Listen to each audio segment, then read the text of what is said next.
Bonjour. Les témoins de Jéhovah ont rajouté dans leur Bible, dans Romains au chapitre 10, verset 13, le vocable Jéhovah. Et le texte nous dit, en effet, quiconque invoquera le nom de Jéhovah dans la Bible des témoins de Jéhovah sera sauvé. Mais ce texte, dit-il bien cela? Est-ce que c'est bien le nom de Jéhovah que l'on doit trouver dans cet endroit? Ou est-ce un autre nom? Le nom de Jéhovah est-il bien mentionné dans la Bible, dans Romains?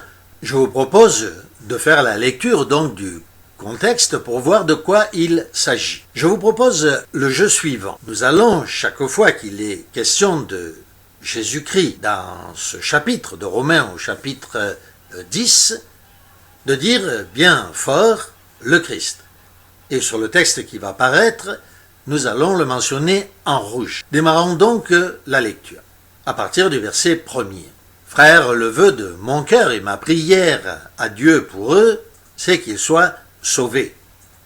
Je leur rends témoignage qu'ils ont du zèle pour Dieu, mais sans intelligence. Alors notons bien, l'apôtre Paul ici parle du peuple d'Israël, n'est-ce pas? Il dit qu'il rend témoignage qu'ils ont du zèle pour Dieu, mais sans intelligence. Pourquoi? Il continue en disant, ne connaissant pas la justice de Dieu et cherchant à établir leur propre justice, ils ne se sont pas soumis à la justice de Dieu. Car Christ est la fin de la loi pour la justification de ceux qui croient. Vous notez qu'il est question ici du fait que les Hébreux ont du zèle pour Dieu, mais qui n'ont pas la connaissance exacte pour avoir refusé le Christ de Dieu. Et pour cela, ils ne se sont pas soumis à la justice de Dieu, puisque Christ est la fin de la loi. Donc nous reprenons notre lecture. Ne connaissant pas la justice de Dieu et cherchant à établir leur propre justice, ils ne se sont pas soumis à la justice de Dieu, car Christ est la fin de la loi pour la justification de ceux qui... En effet, Moïse définit ainsi la justice qui vient de la loi. L'homme qui mettra ces choses en pratique vivra par elle. Mais voici comment parle la justice qui vient de la foi. Ne dis pas en ton cœur qui montera au ciel, c'est en faire descendre Christ, ou qui descendra dans l'abîme, c'est en faire remonter Christ d'entre les morts. Que dit-elle donc? La parole est près de toi, dans ta bouche et dans ton cœur. Or, c'est la parole de la foi que nous prêchons. Si tu confesses de ta bouche le Seigneur Jésus, Christ, et si tu crois dans ton cœur que Dieu l'a ressuscité des morts, tu seras sauvé. Car c'est en croyant du cœur qu'on parvient à la justice, et c'est en confessant de la bouche qu'on parvient au salut, selon ce que dit l'Écriture. Quiconque croit en lui, c'est-à-dire en Christ, ne sera pas confus. Il n'y a aucune différence, en effet, entre juifs et grecs, puisqu'ils ont tous le même Seigneur, c'est-à-dire Christ, qui est riche pour tout ce qu'il invoque. Car quiconque invoquera le nom de Christ, le Seigneur, sera sauvé.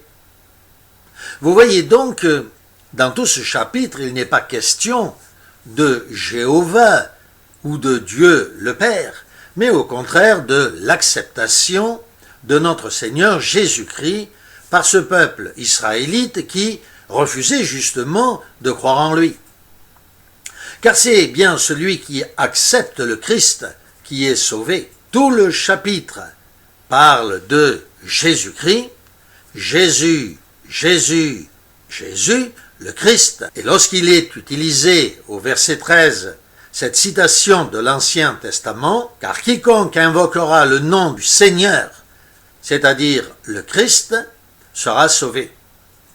Et nous nous rappelons, n'est-ce pas, que c'est exactement ce que dit le livre des Actes.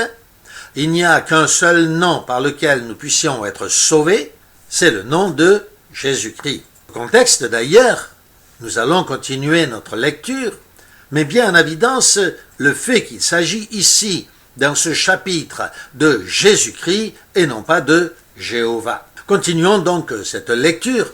Au verset 14, il est dit encore « Comment donc invoqueront-ils » ces Juifs donc. Comment donc invoqueront-ils celui en qui ils n'ont pas cru? En effet, ce peuple israélite croyait en Dieu, n'est-ce pas? Vous en êtes convaincus. Mais celui en qui ils ne croyaient pas était Jésus-Christ. Comment donc invoqueront-ils celui en qui ils n'ont pas cru? Comment croiront-ils? En celui dont ils n'ont pas entendu parler. Encore une fois, les Israélites avaient entendu parler de Dieu, et donc de Yahweh. Mais comment invoquer celui dont ils n'avaient pas entendu parler, à savoir notre Seigneur Jésus-Christ? Comment en entendront-ils parler s'il n'y a personne qui prêche? Comment y aura-t-il des prédicateurs s'ils ne sont pas envoyés? Selon ce qu'il est écrit, qu'ils sont beaux les pieds de ceux qui annoncent la paix, de ceux qui annoncent de bonnes nouvelles. Mais tous n'ont pas obéi à la bonne nouvelle. Aussi Isaïe dit-il, « Seigneur, qui a cru à notre prédication ?» Verset 17. Ainsi la foi vient de ce qu'on entend, et ce qu'on entend vient de la parole de Christ. Mais je dis, n'ont-ils pas entendu? Au contraire, leur voix est allée par toute la terre, et leur parole jusqu'aux extrémités du monde. Mais je dis, Israël, ne l'a-t-il pas su? Moïse le premier dit, « J'exciterai votre jalousie par ce qui n'est pas une nation. » Notez bien, de qui les Juifs n'auraient-ils pas entendu parler? Non pas de Jéhovah, assurément, mais bien de Christ. Et la prédication de Christ, amenée par les apôtres jusqu'aux confins de toute la terre. Oui, car leur parole, nous dit le verset, est allée jusqu'aux extrémités du monde.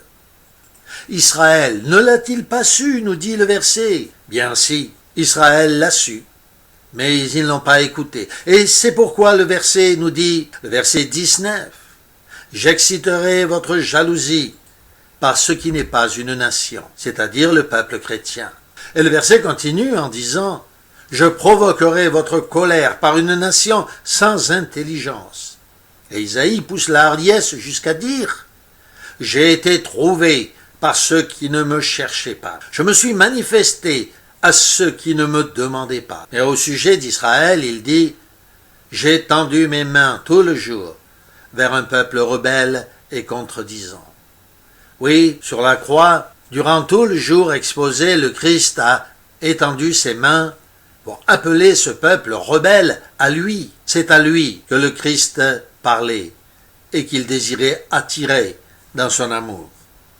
Comme nous venons de le lire, et je vous propose de faire et de refaire cette lecture maintes fois, en marquant, bien évidemment, comme nous l'avons fait, les termes chaque fois que les mots Christ, ou Seigneur, ou lui, qui se rapportent, ou Jésus, qui se rapporte au Christ, bien en évidence.